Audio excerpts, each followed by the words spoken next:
Aš galvoju, kad Viešpats yra pilnas gebėjimo juokauti. Ir šiandien jis pajuokavo. Jūs galbūt nežinote, aš jums truputėlį papasakosiu. Šiandien ryte buvau suplanavęs jums padovanoti liudijimą vieno žmogaus, kuris iš tikrųjų prieš kažkiek tai laiko patyrė tikrą dokumentuotą išgydymą. Bet mano liudytojas susirgo. Ir tai labai gražiai parodo mūsų gyvenimą. Mes iš tikrųjų išgyvename daug įvairiausių suspaudimų. Taip pat sergame, susižeidžiame, pagyjame, pasveikstame. Ir kartais Viešpats padovanoja mums kažką antgamtiško, ko mes negalime paaiškinti. Ir tai mus labai stiprina, mus tai guodžia. Ir aš viliuosi, kad galbūt jūs išgirsite šitą liudymą iš originalaus šaltinio. Aš jo nepasakosiu jums šiandien, bet mane tai labai padrąsino. Ir jo labiau, kad mes šiandien melsimės už ligonis, patepdami aliejumi Viešpaties Jėzaus Kristaus vardu. Kaip Šventas raštas ir moko, ir mes tai darome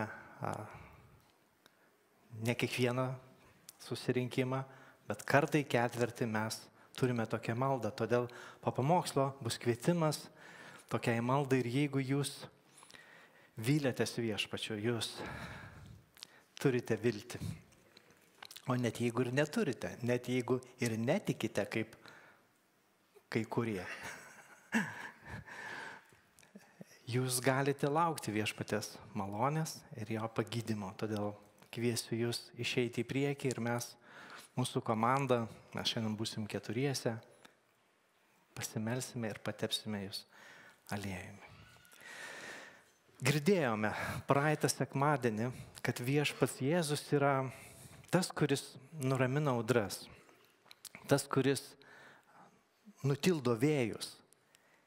Ir žmonės, matydami, kai Jėzus nuramino audrą ir ežerą, klausė, kas jis toks, kad net audros ir ežeras jo klauso. Ir jie nežinojo atsakymo. Bet mes žinome, kad jis yra Dievo sūnus ir jis atėjo tam, kad pakeistų šitą gyvenimą, šitą pasaulį. Šiandien mes skaitysime ištrauką, kurioje mes pamatysime, kad Viešpats Jėzus turi galią ne tik tai tam, ką mes matome, vėjams, ežerams, jūroms, lygoms, bet jis turi valdžią taip pat ir pasauliui, kurio mes nematome, dvasiniam pasauliui, dvasių pasauliui. Todėl šiandien mes draugė atsiversime ir pamatysime, kaip Viešpats keičia dalykus, kaip jis nepalieka taip, kaip buvę, tarnaudamas žmonėm, tarnaudamas visuomeniai ir sudrausdamas piktai. Taigi atsiverskime šiandien Mato 8 skyrių ir šiandien mes skaitysime toliau Jėzaus tarnystės aprašymą ir nuo 28 eilutės šiandien mes skaitysime apie jo atvykimą į Gedariečių kraštą. Ar jūs pasiruošę? Mato Evangelija, 8 skyrius, 28 eilutė iki skyriaus pabaigos. Kai Jėzus priplaukė kitą krantą, Gedariečių krašte jam priešais atbėgo 2 demono apsėstieji. Išlindę iš kapinių rūsių. Juodu buvo tokie pavojingi, kad niekas negalėjo praeiti anuo keliu. Ir štai jie 2 ėmė šaukti, ko tau iš mūsų reikia, Jėzau, Dievo sūnau, atėjai pirmą laiko mūsų kankinti? Toli nuo jų ganėsi didelė banda kiaulių. Demonai prašė, jeigu mus išvarysi, tai leisk sueiti kiaulių bandon. Ir jis jiems tarė, eikite. Tuomet demonai išėjo ir apniko kiaules. Ir štai visa banda metėsi nuo skardžio į ežerą ir prigėrė vandenyje. Piemenys pabėgo ir pasiekė miestą, viską išpasakojo, taip pat ir apie apsėstuosius. Tada visas miestas išėjo priešais Jėzų ir jį pamatę, maldavo pasišalinti iš jų krašto. Tai Dievo žodis. Dieve, padėk mums jį iš tikrųjų suprasti. Padėk mums jį pritaikyti savo gyvenimui, nes atrodo, čia vyksta kažkokie tai neįtikėtini dalykai. Aš pamenu, vaikystėje mes su mama važiuodavom į kaimą. Mūsų kaimas buvo labai toli, Lietuvos pačiam pakrašty. Išlipę paskutiniai stoteliai Lietuvoje, mes turėdavom eiti 5 kilometrus tokiais visokiais šunkeliais, takeliais, pievomis, miškais. Man kaip vaikui buvo tai visai nemažas atstumas. Ir mes eidavom ir kelias ėjo pro tokį kaimelį, kuris iš tikrųjų jau buvo sunykęs. Ir iš senelio vėliau aš sužinojau, kad tas kaimelis iš tikrųjų buvo toksai žieminių, kad žmonės gyvendavo rūsiuose. Pokaryje žmonės neturėjo galimybių pastatyti namus ir jie įsirausdavo į tą žemę ir susikaldavo ten, kažkaip susiręsdavo tas trobeles. Ir tai buvo labai apgailėtinos gyvenimo sąlygos, bet tas kaimas buvo nunykęs, ten stovėjo keletas molinių tokių trobūnų, drėbtų, sugriuvusių. Toks nejaukus peizažas, nejauki vietovė. Ir kai mes eidavom pro ten, ne vieną kartą nuo kalno atbėgdavo vyras, jaunas, kokių 20 metų vyras. Jis leisdavosi nuo kalno, nes buvo daug kalvų ir tempdavosi paskui save už virvės pririštą kibirą. Nesitikėjo tokios atomazgos. Taigi jis tempdavosi tą kibirą ir bėgdavo. Pribėgęs jisai per kokį 10 metrų kažką sakydavo mums. Veblendavo, nesuprasdavai, ką jisai sako. Man kaip vaikui tai buvo šiaip krūpus reginys po pasakaičių prieš miegą gražių, kurios turėjo laimingą pabaigą. Šita atrodė tokia, tas vaizdas buvo trikdantis. Mama pasakė, sako, žinok, kad jis yra nesveikas ir nelaimingas. Ir aš tada galvoju, jis yra nelaimingas. Ir mano baimė šiek tiek nugesdavo. Bet taigi toks buvo susitikimas. Tokie Lietuvos kaimai kai kurie buvo.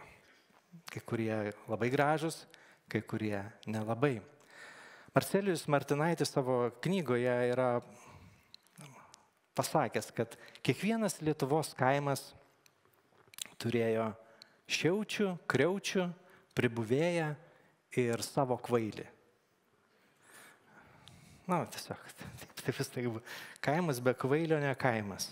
Tai, ir dar Lietuvos kaimuose aš esu vaikystėje nemažai praleidęs laiko kaime pas senelius. Žmonės sakydavo,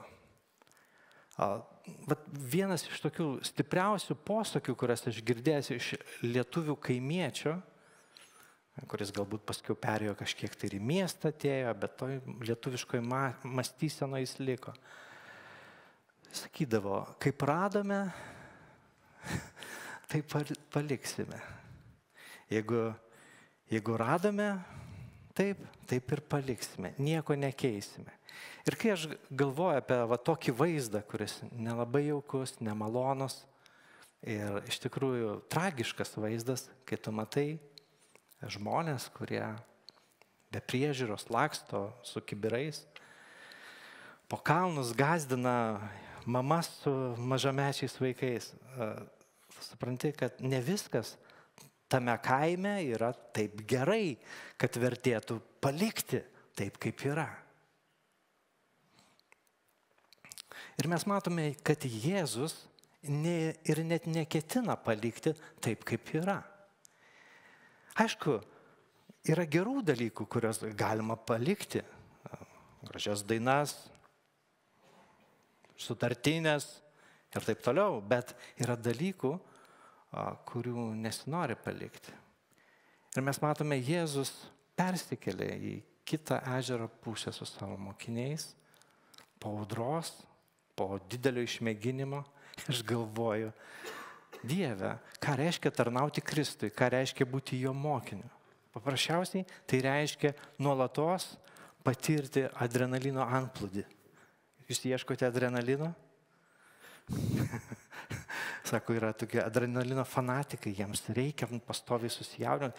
Aš galvoju, mokiniai galėjo pradėti galvoti, kad jie nuolat išgyvena kažkokius tai neįtikėtinus išgyvenimus. Čia audra vos nenuskendo, jie džiaugiasi pasiekę krantą ir dabar jie išlipa į kitą krantą ir ten atbėga ne vyras su kibiru ant virvės. Ten yra 2 ir Matas užrašo 2, nes kiti evangelistai pamini tik tai vieną. Galbūt vienas buvo galingesnis, o kitas buvo antram plane. Tai buvo 2 apsėstieji, 2 nelaimingi žmonės tame krašte, tame kaime. Ir tas kaimas, apie kurį mes šiandien kalbam, jis buvo pripratęs prie tų savo žmonių. Ir 2 apsėstieji, yra ten kelias, kuris eina pro tuos kapus, kuriuose jie gyveno, tose rūsiuose, kuriuose jie leido laiką ir pastoviai išlįsdavo ir gazdindavo žmonės, ne tik tai gazdindavo, muždavo juos, nes jie buvo apsėsti piktųjų dvasių. Taigi mes matom tokį vaizdą ir jis yra šiek tiek mus stebinantis, nedažnai mes matom tai. Bet įdomu tai, kad per šitą kontrastą, tai yra tamsus vaizdas, tamsus pagonių kaimo vaizdas. Nes iš tikrųjų Jėzus atvyksta jau į pagonišką Galilėjos pusę. Čia kiaulės, čia apsėsti žmonės. Tai jau nebėra žydiškas kraštas. Ir toje pagonių Galilėjoje mes matome tokį tamsos paveikslą, prie kurio žmonės yra pripratę. Taip yra. Kaip radom, taip paliksim. Radom, ką padarysi. Bet Jėzus ateina į šitą kaimą ne tam, kad paliktų taip, kaip yra. Jis ateina pakeisti, jis ateina sudrumsti nematomą dvasinį pasaulį, kuris įleidė savo šaknis, kuris valdo žmonės arba juos laikydamas visiškai priklausomybei kaip apsėdimą, šitų vyrų apsėdimą, arba tiesiog per žmonių apsigavimą. Jis ateina sudrumsti ramų, sąlyginai ramų ir apgaulingą šito kaimo gyvenimą. Ir šitie vyrai, apie kuriuos mes skaitome, jie taip ir nepasakė, ką jie galvoja. Mes matom, kad jie iki laiko nieko nekalba ir prabils tik tai kitose evangelijose, prašydamas vienas, kad galėtų keliauti su Jėzumi, bet čia jie nieko nekalba. Už juos kalba piktosios dvasios. Ir šiaip, piktųjų dvasių nereikėtų klausyti. Su velniu nereikėtų niekam diskutuoti, nes jis yra melagis ir apgavikas. Bet šioje istorijoje dvasios, demonai pasako tai, ko negalėjo pasakyti žmonės. Tai ką jie sako? Jie sako du svarbius dalykus apie Jėzų. Jie atpažįsta, kas yra Jėzus. Pamenate, 27 eilutėj, prieš šitą ištrauką, žmonės klausė, kas jis toks, kas jis per vienas, kad vėjai ir ežeras klausė, jie nežino, kas jis yra. Bet jis atvyksta į tamsos karalystę, į pagonių Galilėją ir ten piktosios dvasios sako, mes žinom, kas tu esi. Ko tau reikia iš mūsų? Jėzau, Dievo sūnau. Ir jos nemeluoja. Jos sako tiesą. Jėzus yra Dievo sūnus. Ir šitos piktosios dvasios pasako dar vieną specifišką dalyką, kuris yra susijęs su jomis asmeniškai. Jos sako, ar tu atėjai anksčiau laiko mūsų kankinti? Jos pažįsta Jėzų, Dievo sūnų, ir žino, kad šis asmuo vieną dieną teis ir baus piktasias dvasias. Bet Jėzus, taip jis atėjo į šitą pasaulį, bet teismas piktosiom dvasiom dar ateityje. Tačiau jos apreiškia ir pasako tai, ką mes žinome iš Šventojo rašto. Jėzus yra Dievo sūnus, jis yra Kristus, pateptasis, Dievas atėjęs žmogaus kūne, Dievas ir žmogus. Ir jis yra visų žmonių, visos žmonijos teisėjas, taip pat ir šito pasaulio, kuris nuo mūsų paslėptas teisėjas. Taigi, per šitą negatyvą vaizdą, tokie kaip, žinote, kaip būna foto juostelės, būna, kai tu žiūri foto išryškintą juostelę, dabar jau tokių mažai kas naudoja, bet žiūri tą negatyvą ir tu matai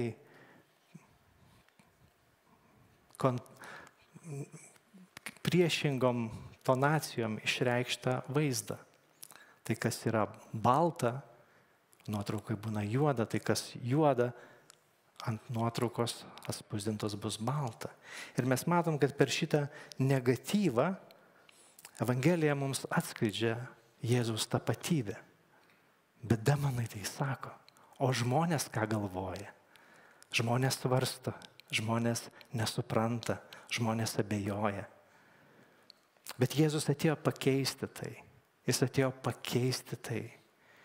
Ir jis atėjo išvaryti šitas piktasias dvasias iš šitų žmonių. Ir mes matome, kad jos prašo, kad Jėzus išvarytų jas į kiaules. Ir čia labai keistas prašymas iš tikrųjų. Bet pasakykime tokį dalyką, žinote, kiek realus šitas pasaulis, apie kurį mums kalba Evangelijos. Ačiū Dievui, sakyk, kad jis nėra tau toks realus šiandien. Sakyk, ačiū Dieve. Nes šitas pasaulis iš tikrųjų yra realus. Aš pamenu, kad po nepriklausomybės, žinot, sovietiniais laikais buvo tik tai materija ir nebūdavo jokių dvasių. Kažkur žmonės, aišku, pakampiais kalbėdavo, kažką darydavo, bet iš esmės dominuojant ideologija viską paaiškindavo paprastai. Yra tik tai Leninas ir komunizmas. Marksas ir Engelsas. Bet kai laikai pradėjo keistis, žmonės pradėjo laisviau ir atviriau domėtis dvasiniu pasauliu. Ir pradėjo tiesiog čiupti, kas papuola. Ir žmonės pradėjo skaityti horoskopus, pradėjo dairytis į dangų ir ieškoti atskrendančių ateivių. Pasipylė krūvos ekstrasensų ir hipnozės seansų netgi per televiziją. Jūs negalite patikėti. Mes turėdavom hipnozės seansus per televiziją. Perjungi kitą kanalą, kitas ekstrasensas. Šiandien Kašpirovskį rodo. Ir sėdi babutės ir klauso. Ir man tai juokas imdavo. Juokinga. Bet po to tu sužinai istorijų, kurių niekas negali netgi patikėti. Baisios istorijos. Ir žinot, tos istorijos, kai kurios baigėsi labai liūdnai, kai kurios baigėsi gerai. Viskas priklauso nuo Dievo malonės. Man, prisimenu, pasakoja iš mūsų bažnyčios broliai, sesės, ir jūs galbūt galėtumėte papasakoti tokių istorijų, kaip per vieną gimtadienį jaunimėlis susėdęs kvietė Napoleono dvasią. Žvengė visi, juokinga. Po to kitą dvasią. Ir galiausiai namuose pradėjo daryti šaltą. Ir tai baisu, kad negali nueiti net į tualetą. Tikros istorijos. Kažkokie garsai, kažkokie baimė. Tas pasaulis yra realus ir okultizmas, būrimas, visokie ekstrasensoriniai dalykai yra labai dangerous dalykas. Supratote? Išverčiu. Labai pavojingas dalykas. Biblijoje tai uždrausta, nes tu tikrai ten nueisi, jeigu eisi. Bet neaišku, kaip iš ten išsinešdinsi. Ir kai kuriems žmonėms tas nuėjimas į tą okultinį pasaulį, kur tikrai ateina ateiviai, kosmonautai, Napoleonai, mirusių dvasios. Jis tampa labai, tikrų prakeiksmų. Bet kai kuriems žmonėms tai tapo būdu suvokti, kad yra vienintelis vardas visatoje. Vat šitas vardas, kurį šitie demonai čia mini, Jėzus. Jėzaus vardas. Ir kad Jėzaus kraujas nuplauna visokias tokias nuodėmes, įskaitant ir tą burtininkavimą. Jis sulaužo šitą jungą. Todėl jeigu tu buvai ten ir dar neišėjai, žinok, Jėzaus vardas, Jėzus, kuris minima šitoje istorijoje, kuris parklubdo šitas piktasias dvasias, kuris jas išvaro, jis yra tas pats vakar, šiandien ir per amžius. Todėl Jėzaus Kristaus vardu mes sudraudžiame bet kokią piktą dvasią, kurie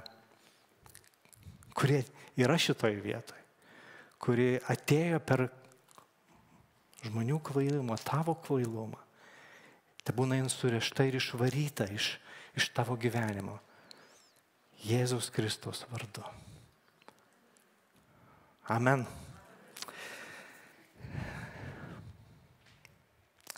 Taigi, aišku, ta istorija yra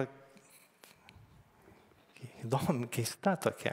Mes čia turim klausimų ir, pavyzdžiui, mums neaišku, kodėl demonai prašo į tas kiaules.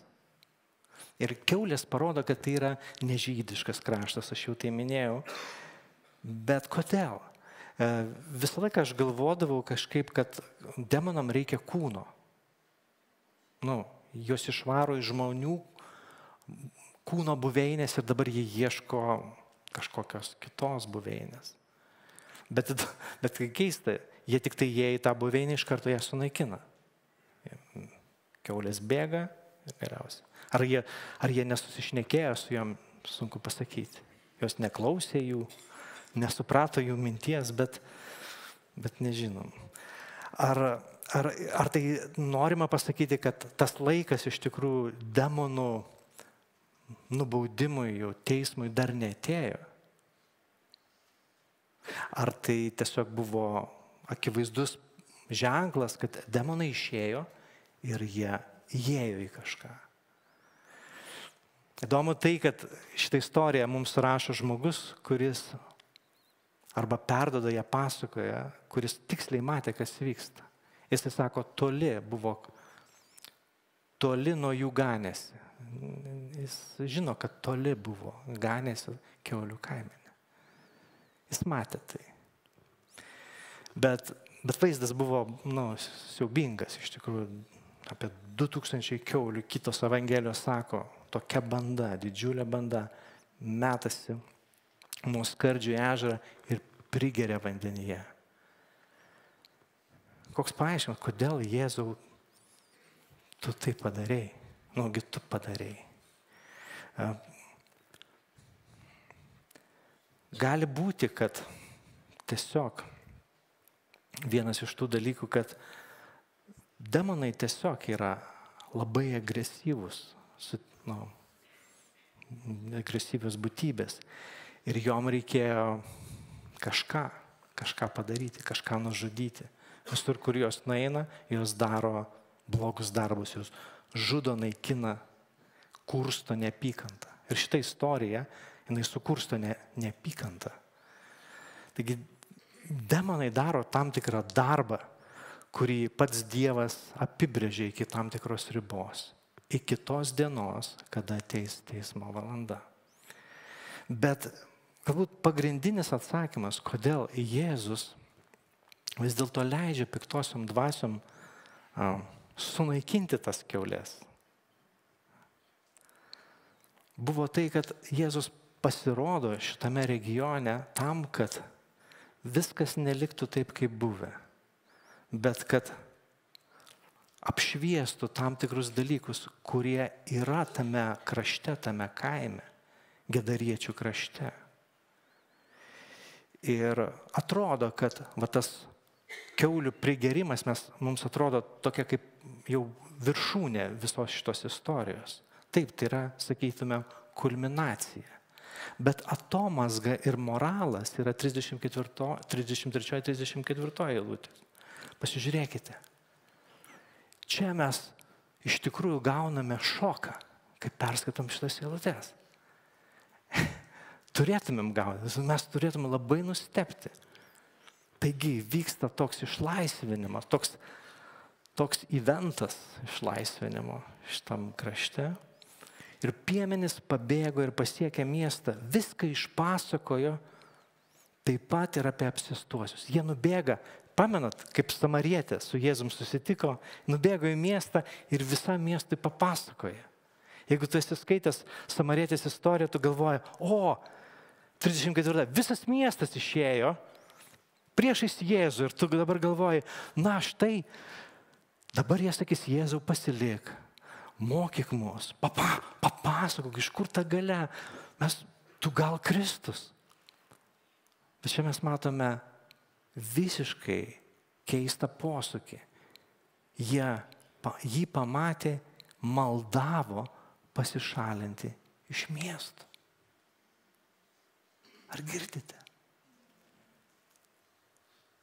Atėjo Jėzus ir išlaisvino 2 pražuvusius žmonės, visiškai surakintus tamsos. Ir jie dabar buvo sveiki, sveiko proto, kažkur šalia Jėzaus, šalia mokinių.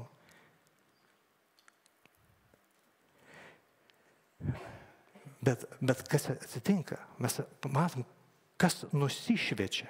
Matote, Jėzus yra šviesa, jisai paima ir nušviečia tai, kas yra tamsoje. Ir nušvinta štai kas, kad šitam kaimui, šitiems žmonėms, kurie ten gyveno, kiaulės yra svarbesnės už žmonės. Ar ne taip? Nu tikrai.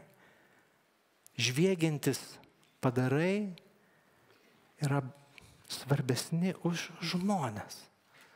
Kiaulės svarbesnės už Kristų. Ir jie sakė, nors tai ne Lietuva, bet aš manau, kad tai labai panašu. Jie sakė, ne, mums nereikia jokių pasikeitimų. Mums nereikia jokio Jėzaus. Mums nereikia jokio Dievo žodžio ir jokios Evangelijos. Mums nereikia to naujo tikėjimo. Kaip radome, taip ir paliksime. Aš esu tai girdėjęs daug kartų savo krašte. Vaikeli, ko tu man čia pasakoji? Ko tu man nori pasakyti? Kaip radom, taip ir paliksim. Tas nenoras priimti tiesą, priimti šviesą, jis mums kažkur matytas. Eiti į šviesą. Žinot, Matas rašo, jog šviesa užtekėjo, jinai atėjo. Tamsybėse esanti tauta išvydo skaisčią šviesą, gyvenantiems mirties šalyje ir šešėlio užtekėjo šviesa.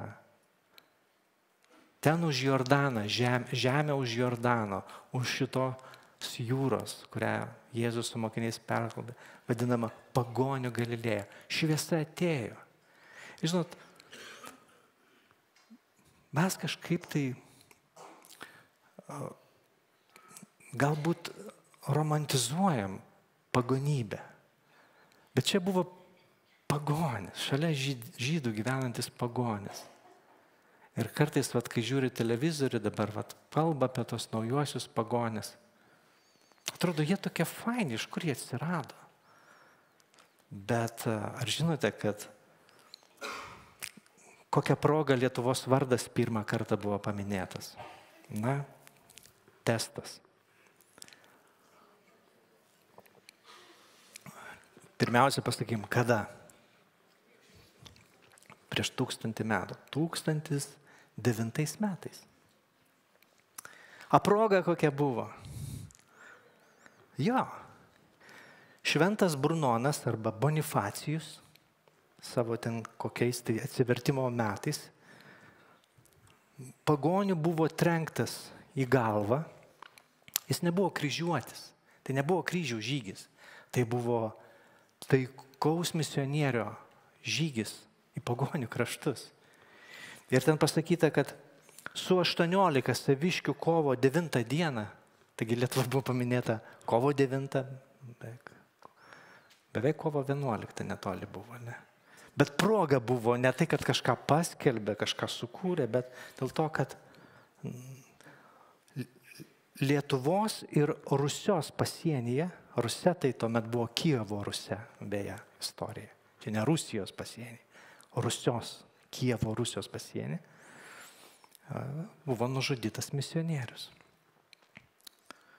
Tai tas romantizavimas pagoniško gyvenimo, jis neturi pagrindo.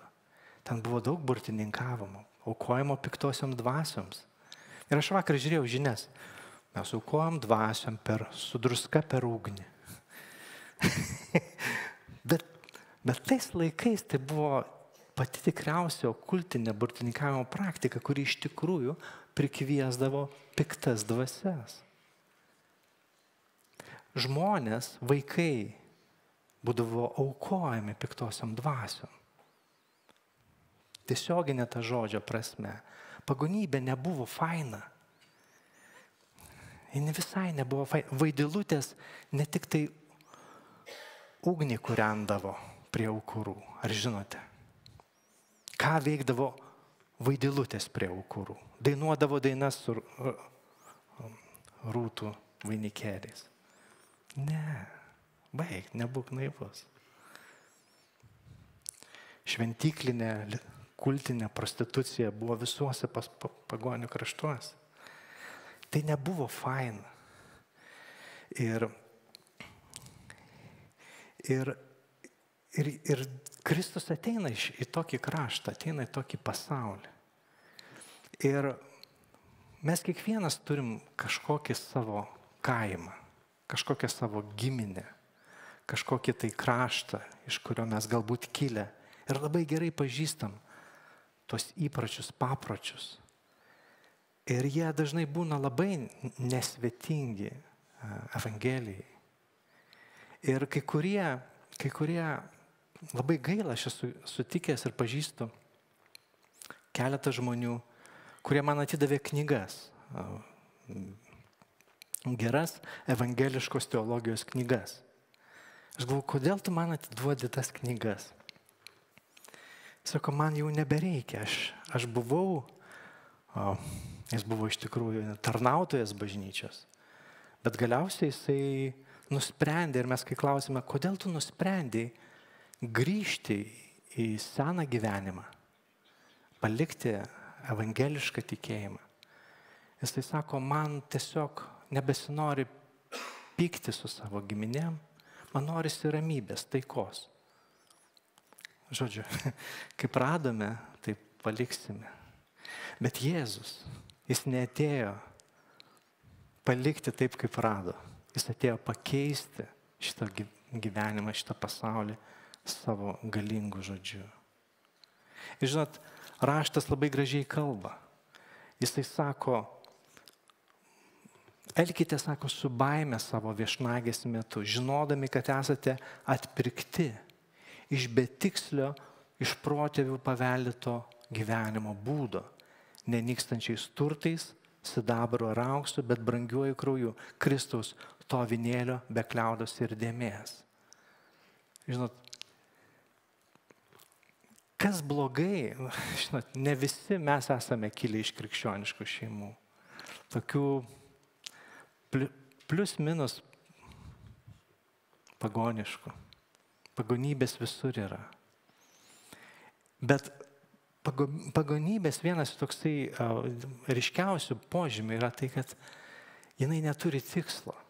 Žmonės gyvena šitam pasaulyje be tikslo. Jie neturi tikslo. Visas tikslas yra čia. Bet Kristaus atėjimas mums suteikia naują tikslą, naują prasmę, viltį šitam gyvenimui.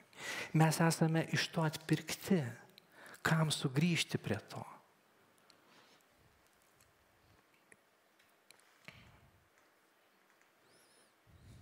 Taigi mums visiems užduodamas klausimas,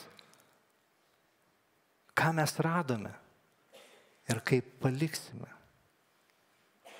Ar mes paliksime kažką geriau? Žinot, demonai klausė Jėzų 20 eilutėje. Atėjai pirmo laiko mūsų kankinti. Ir kažkas labai gražiai mūsų mokslininkų grupelėje pastebėjo, kai mes nagrinėjom šitą vietą. Sako, ne, Jėzus dar neatėjo jų kankinti. Ateis dar valanda. Jis atėjo pats kentėti. Jis atėjo pats kentėti už mūsų kaltes, už mūsų nuodėmes, kad mus atpirktų naujam tikslui. Aleliuja. Jis pasirodė, kad atperkančiai kentėtų už mūsų nuodėmes ir suteiktų mums didingą amžiną tikslą ir viltį. Jis atėjo, kad nepaliktų taip, kaip rado, nes palikti taip, kaip radai, yra negerai. Mes turime palikti kažką geriau. Kaip Kristus, jis apšvietė. Ir tai, kas nusišviečia, kartais yra skausminga. Tu pamatai, kad nusišviečia, jog darbas, biznis, pragyvenimo dalykai, malonumas yra žymiai svarbiau už Kristų, už tikėjimą, už šitą viltį. Tai nusišviečia. Tu tai radai ir tu tame galbūt esi. Bet tu gali geriau. Aš galiu geriau.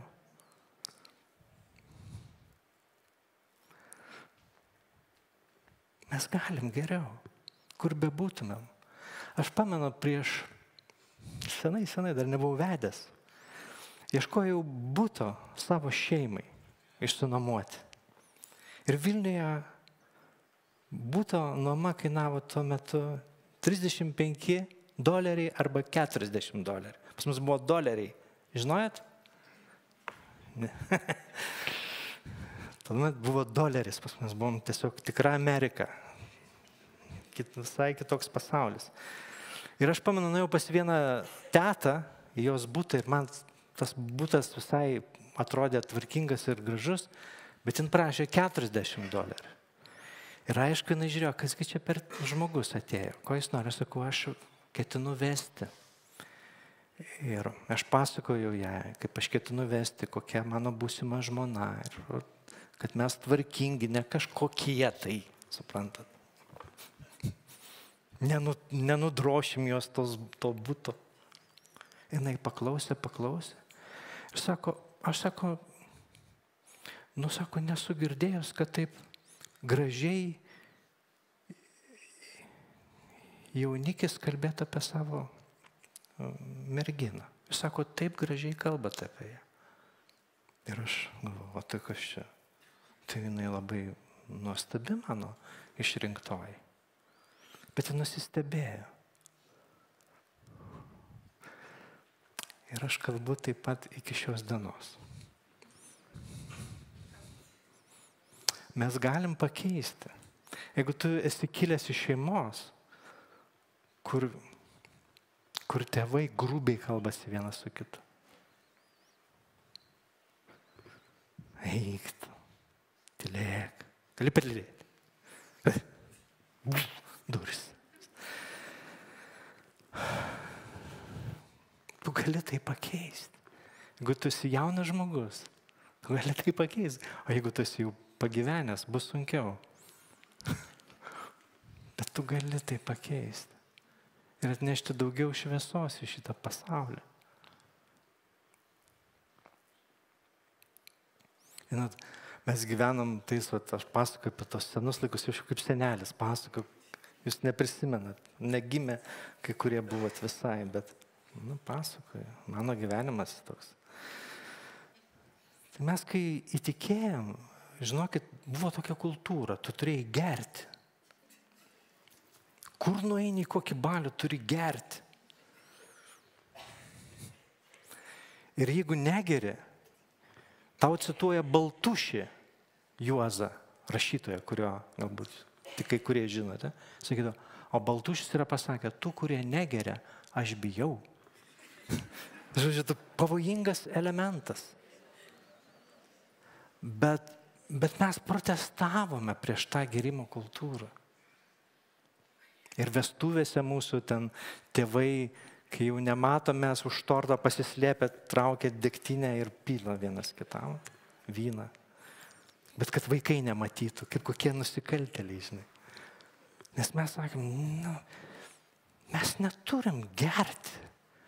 Šia per nesąmonę prisigerti. Ir praėjo daug metų ir aš galvoju, tiksliai, mūsų šeiminėlė susirenka, mūsų tėvai, mūsų artimieji, susirenkam, bet kokio, dažnai renkamės, dažnai baliavojam, bet kažkaip nieks, neprisimenu, kad kas nors sakytų, o tai nebus, niekam nereikia. Tiesiog kitoks pasaulis, kurį atneša krikščionis. Mes galim geriau. Nebūtina palikti taip, kaip radai. Galima palikti geriau ir nuo tavęs tai priklauso, nes jeigu tu esi Kristaus mokinys, tu esi šviesos nešėjas. Taigi, kaip radome ir kaip paliksim, palikim geriau, palikim uždegtą šviesą. Amen.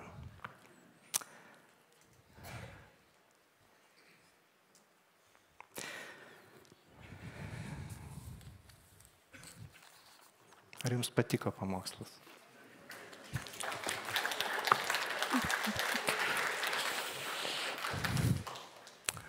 Tai jeigu jums patiko pamokslas, tai aš viliuosi, kad mes visi palaikysim tuos, kurie šiandien ieško Kristaus gydytojo. Niekas iš mūsų, nei aš, nei Andrius, nei Stasys, nei Gita, kurie eisime ir tepsime jūs aliejumi, mes nesame gydytojai, mes... Palauk, Stasy, gal tu gydytojas? Ne. Ne, jis yra meno vadovas. Mes nesam gydytojai, mes nesuprantam, bet Dievas naudoja tai. Jis naudoja tam, kad mus paguostų, padrasintų, sustiprintų.